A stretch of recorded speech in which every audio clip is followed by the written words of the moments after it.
Des travaux de voirie étaient nécessaires sur le boulevard d'Espagne, sorti côté Clos du Gardonnet à Valette, pour que les automobilistes puissent circuler en toute sécurité.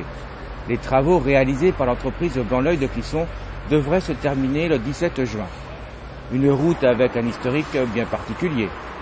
L'historique, c'est d'abord que ce lotissement un permis d'aménager a été délivré en 2006 par nos prédécesseurs qui étaient en place à l'époque à la tête de la commune. Un lotissement de 23 lots et il fallait bien une sortie, et à cette époque la sortie était prévue déjà sur ce chemin, mais sur le boulevard d'Espagne, mais le boulevard d'Espagne était propriété de la ville de Valette. Donc c'était la ville qui était complètement propriétaire.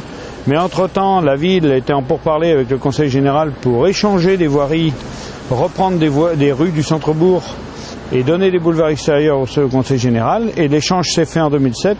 Et après, il fallait que le conseil général soit consulté pour accepter la sortie, qui, dans un premier temps, avait refusé telle qu'elle était proposée.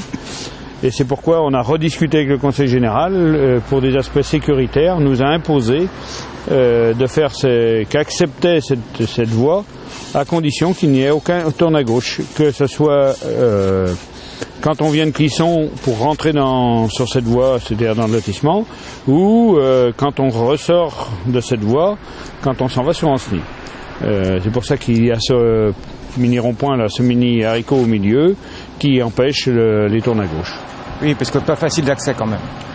Oui, et surtout que le boulevard est quand même dangereux. Il y a une circulation dense. Malgré que la limitation de vitesse est mise à 50, on peut pas dire je ne suis pas sûr qu'elle soit respectée par l'intégralité des usagers. Mais donc il y a quand même une dangerosité, et c'est pourquoi les tournes à gauche ont été refusées. Alors si on pouvait parler un petit peu de la nature des travaux maintenant.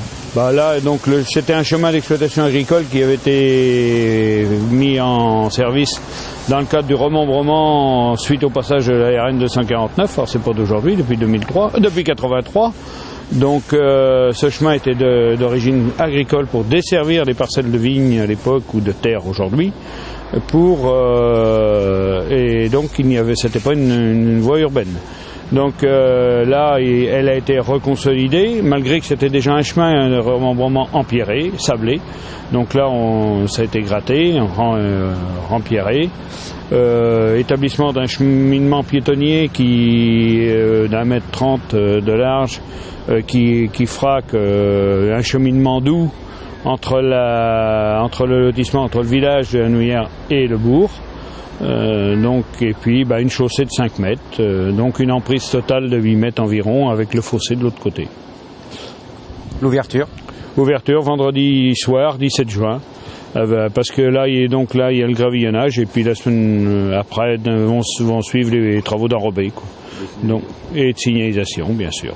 Pour information, les travaux ont coûté 135 000 €, dont 48 000 € en charge du lotisseur et 87 000 € pour la ville de Valette.